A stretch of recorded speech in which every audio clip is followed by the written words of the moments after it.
Hey, everybody. Welcome to DSO Declassified. I'm Bill Neumann, and this is Kim Larson. Yeah, and Merry Christmas. Merry Christmas. We are recording this on Christmas Day, hence the Christmas tree and the setting. So Merry Christmas, everybody. And we're going to do a wrap-up of 2024, some of the thoughts that we have on what happened in the DSO dental industry, and then talk a little bit about thoughts on 2025 and wrap up the year that way. So, Sounds good. Kim, why don't we start with DSO deals? You handle the DSO deal roundup. You're in touch with the DSOs, the emerging groups, with their acquisitions and their de novos. So what were your thoughts on 2024 and DSO deals? So things had dwindled down a great deal.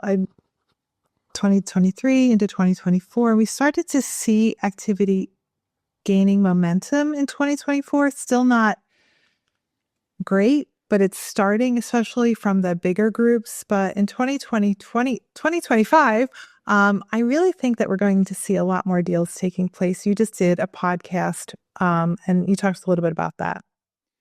Yes, we had Rich Bland from DC Advisory, Dr. Roshan Parikh from DSO Strategy, and John Fiddler from Fiddler and Associates. So we covered the gamut from deals, de novos, inflation, the election, and also the impact of that. And then also with John, talks a little bit about recruitment and retention and the state of the industry, which we're going to try and cover a lot of that. But you had some thoughts for the DSO Leadership Summit, and there was some talk about, then the pending election. So Brian Kaleo, and he was on a panel with some bankers, and they had said that really dental was in a position where the election had to go in a certain way in order for the DSO space to pick things up, or the dental space to pick up.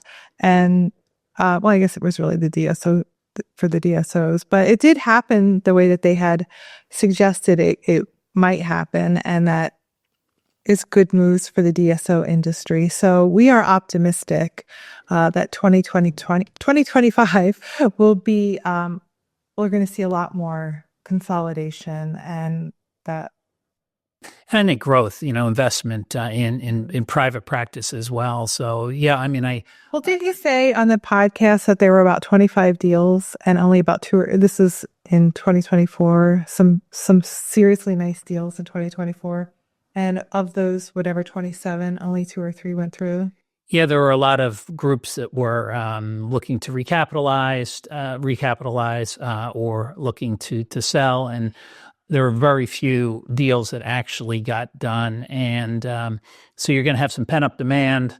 You've had the hold times on these private equity-backed DSOs. I believe the number, is in that 30 range, where you've got 25 or 30 of those that have been held 5 to 7 years or even a little bit longer. So they're ready to turn. So I think there's pent-up demand for sure. So you have the election, the outcome. We've got inflationary pressures that continue. There was another interest rate reduction, although I don't know what kind of effect that really had on the market. But I do think that, again, cautiously optimistic. I think if our government can control its spending, which is a big ask, I think there's, the inflation definitely needs to be kept in check. Yeah, and we're seeing in the DSO space a lot of layoffs, and we're seeing vendors go into DSOs and DSO people go into the vendor side, but remarkably, a lot of layoffs happening. I've never seen so many layoffs happening. So if you don't follow us on LinkedIn, I highly recommend it. Sometimes we will post jobs on there. People do reach out to us a lot. So please do follow us on LinkedIn. And is there anything else that you want to talk about that? Or yeah, on the layoff side of things, and John Fiddler kind of discusses that in the podcast that we referenced. We'll drop the link to that in the show notes. A lot of the layoffs have been on the vendor side of things, distributors, manufacturers, technology companies, specialty companies, where maybe a specialty like orthodontics, for example, or ortho starts are down.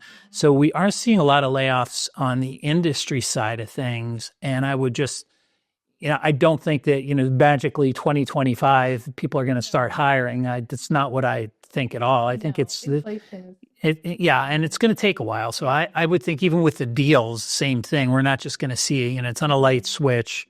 It's not like the new administration gets in and all of a sudden everything, changes. So I think, you're going to see this lag, and it'll be, and I've heard this from others. This isn't, I'm not the first to kind of have this idea is, Q3, Q4, you're going to start to see a lot more activity. Speaking of layoffs. Well, but just one second on the layoff side of things. I do think that people that have DSO experience, group practice experience, are in much better position than someone that maybe is just has that solo practitioner experience. And not to say you can't learn the space, but I would certainly start to hone those skills to learn how to talk to, market to, sell to multi-site private group practice and DSOs. So go ahead, and you were going to... 100%. Well, and that kind of leads into the next point about layoffs and the market. A big publication, big dental publication just abruptly went out of business. It was shocking and not shocking. It was not shocking in that how they deliver their message and who their audience is. It wasn't shocking, much differently than the way that we do it, but it was shocking that it was so abruptly. It was one day, I think they were at Greater New York and business as usual, and then here we are just a few weeks later and they're completely shut down. Bill does not want to give the name, which is fine, but hopefully by the time you listen to this podcast, you'll have figured it out. If not, you can email us maybe. But anyway, so that's a shame to see that happen, but it's really just a sign of the times. I mean, the space is going more and more. Talk to Brian Kaleo. It's becoming more and more consolidated. People like their messaging and their information delivered in a certain way. It's the way that we choose to deliver our content. So, yep. Yeah, that was pretty surprising, and it's again, It's sad for all the people who people that were lost their job. Yeah, people that were affected. Something must have happened. Yeah, I don't like to speculate, so I just think that they were focused on a different market in the dental space, and we could talk publishing here, and not too many people would care. But on a positive note, we've had our best year ever, so we're not going anywhere. We've got, and we can talk about that in 2025. But another thing that we're in 2024 that we started to do is big companies, as well as events have asked us to do a presentation on how to market to DSOs because it is such a specific way. There is a specific, I don't know if I want to say formula, but there are do's and there are don'ts. We like to share that information with people. I think sometimes it's hard for people to switch gears. They're so used to marketing towards the dental space, to solo practitioners and clinicians a certain way, and that has worked for them for a number of years. But once you come into the DSO space, there is a different way to message, and we do try to help and guide people. So it's been great for us to be able to get out and provide that message to people and kind of tie back into the layoffs issue that we were speaking about earlier, and the marketing issue kind of goes hand in hand, is that if you're not using LinkedIn, please try to use LinkedIn.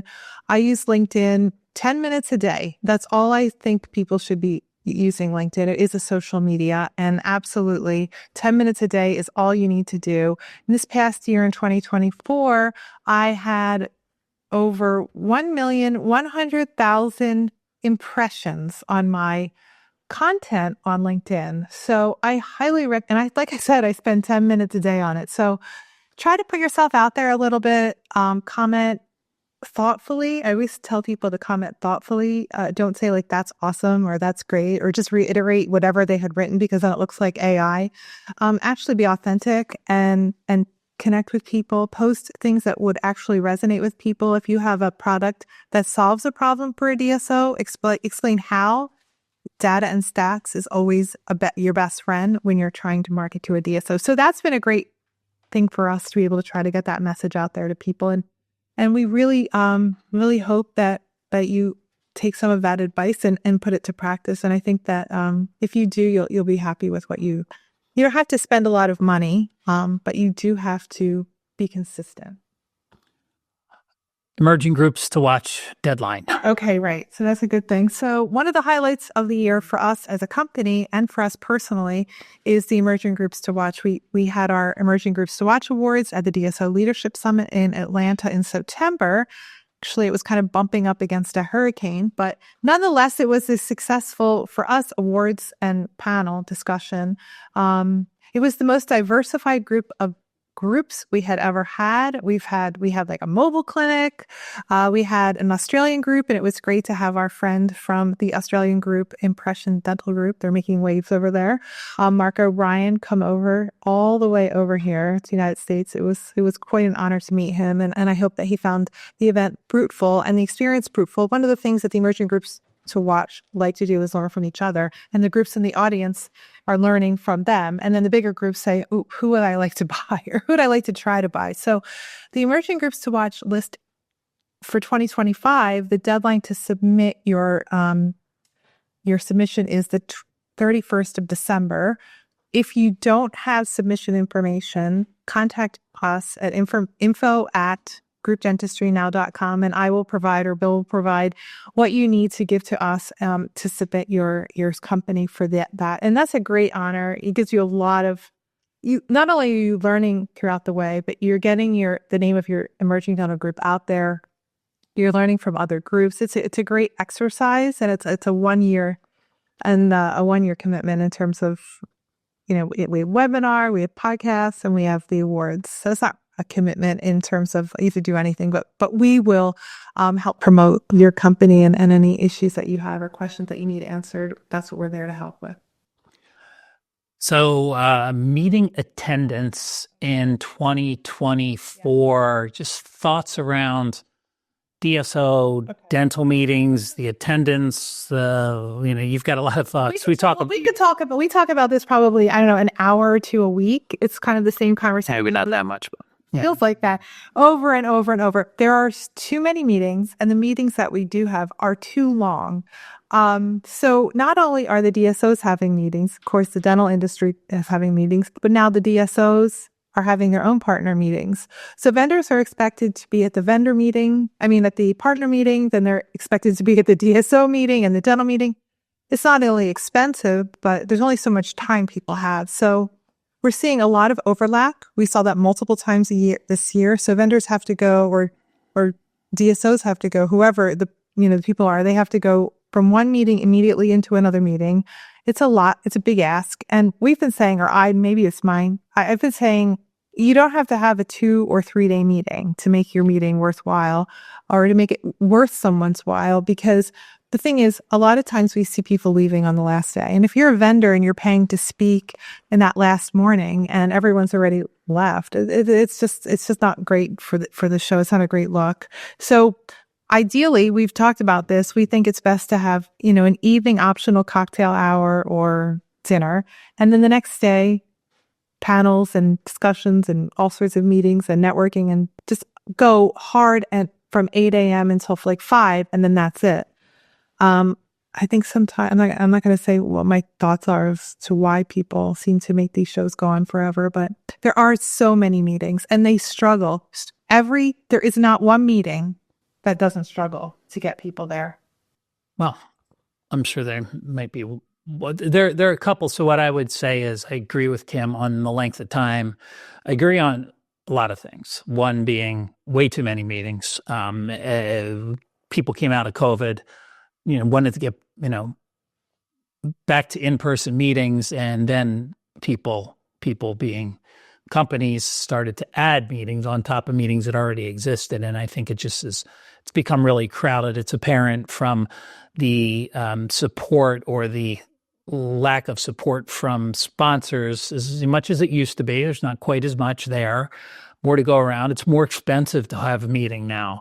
So everything is more expensive. It's more expensive for the people putting on the meeting. Therefore, they have to charge the sponsors more. I mean, the travel's expensive. So I think that's part of it. I think there are some meetings out there, shout out to, Dykema.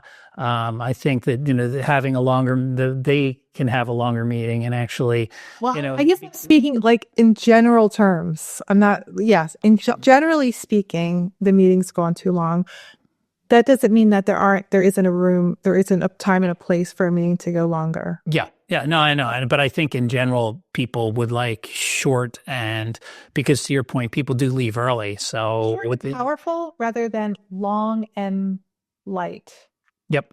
And, again, could talk about this for hours, is more like anything specialized, specific. Yeah, we have these conversations with a lot of vendors out there. Yeah. We're going to talk about 2025 and kind of what to expect with meetings in a second here. And in fact, I think right now, if I look at this list that I have, we're going to move on to 2025 and kind of what to expect in 2025. So one thing, if you don't mind me mentioning a little bit about, we hear a lot about technology. I mean, you help create a ton of content, and a lot of our vendor partners or advertisers are technology companies. And I will say that from the DSO's perspective, they are inundated with technology companies, technology solutions, platforms, so many different opportunities. I think it's overwhelming. Number one, I think that this gets back to how to message to DSOs. You have to have a concise message. Which again, if you want to find out about marketing to DSOs, Kim's on LinkedIn. You need to reach out to her.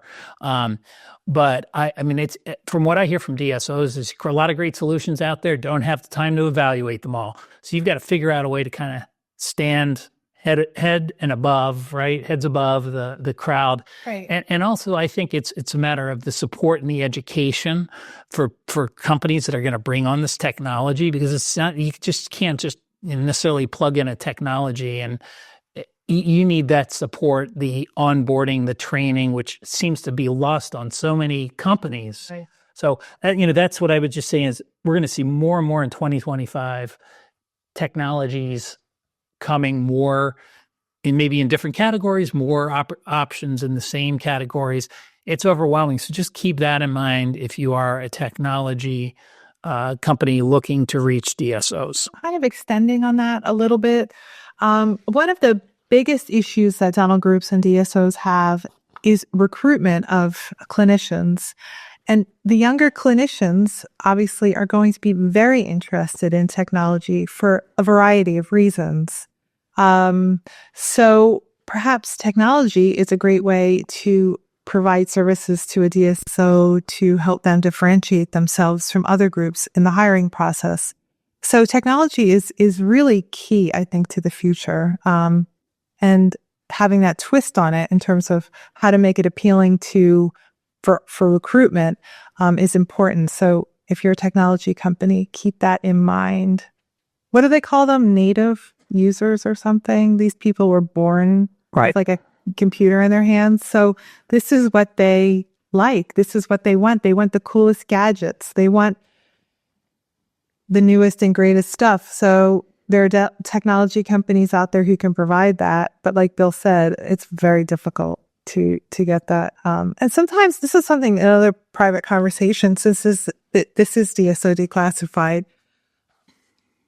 I think sometimes people want to get in when they're breaking into the market.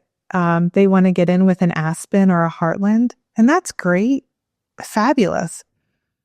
But do you really want that and need that coming into the market? Or would you be better off making your entry into the market in like a 10 or 20 group location where you could sort of get your feet wet and understand how you're going to scale and help them scale and have a success story come out of it?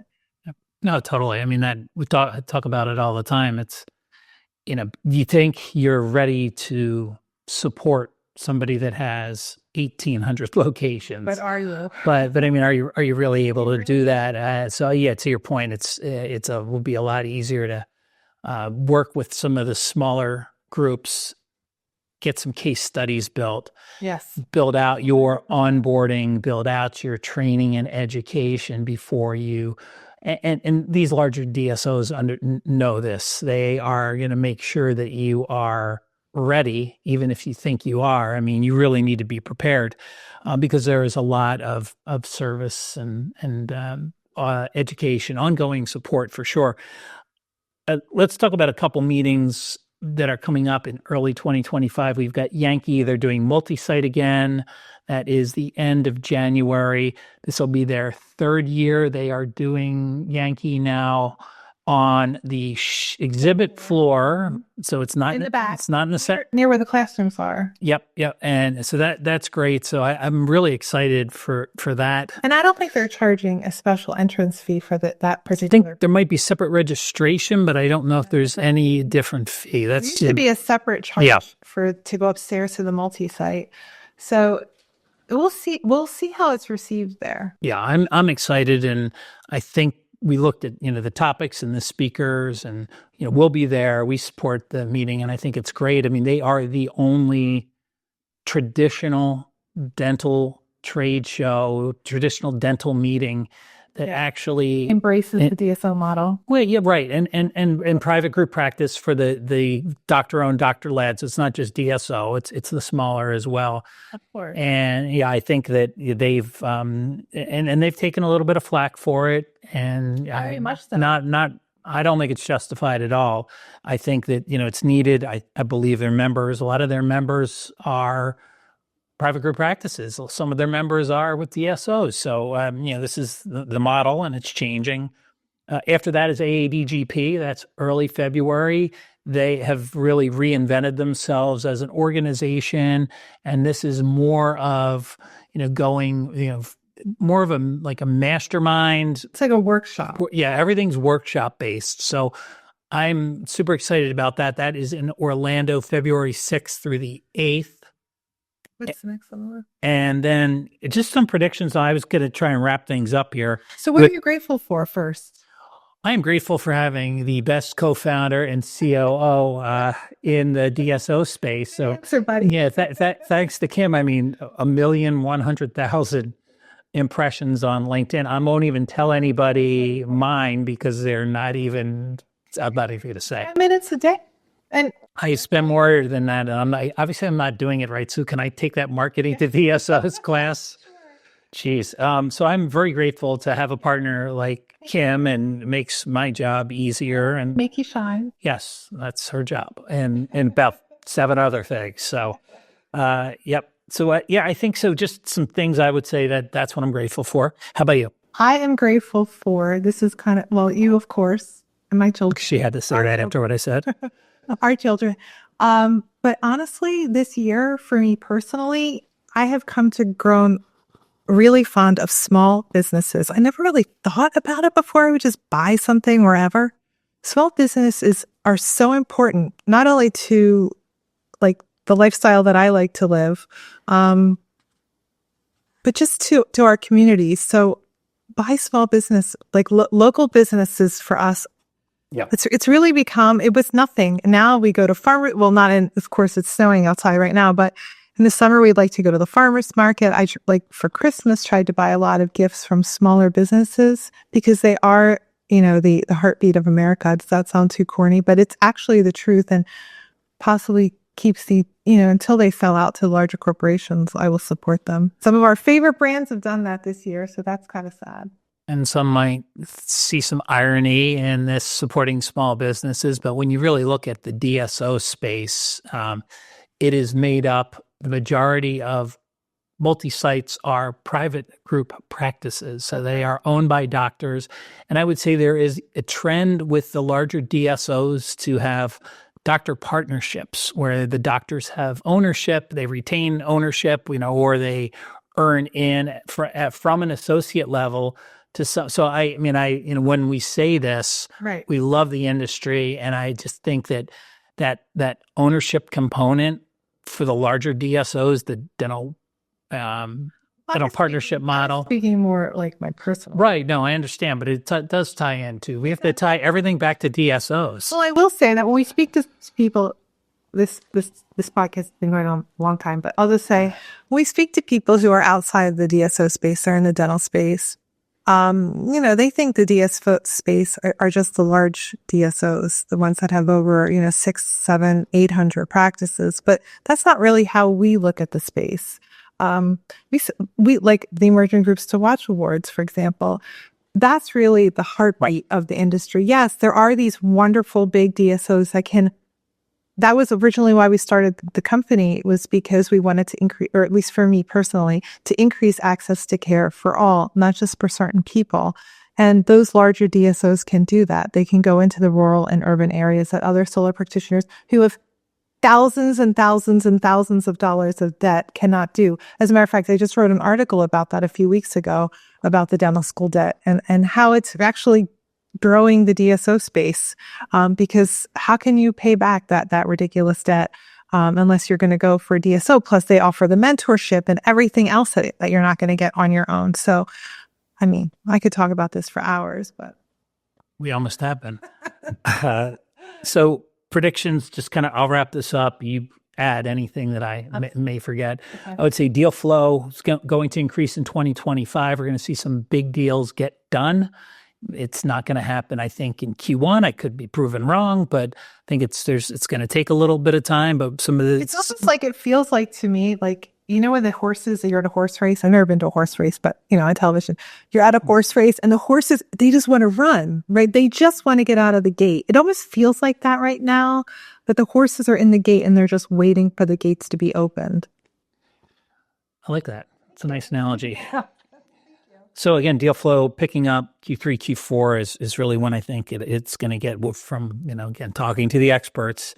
I would say we're going to still continue to see layoffs. I don't think the layoffs in the industry are over yet. The other thing that I did forget to mention is if you are on the industry side, some of those skills translate to the DSO side of things.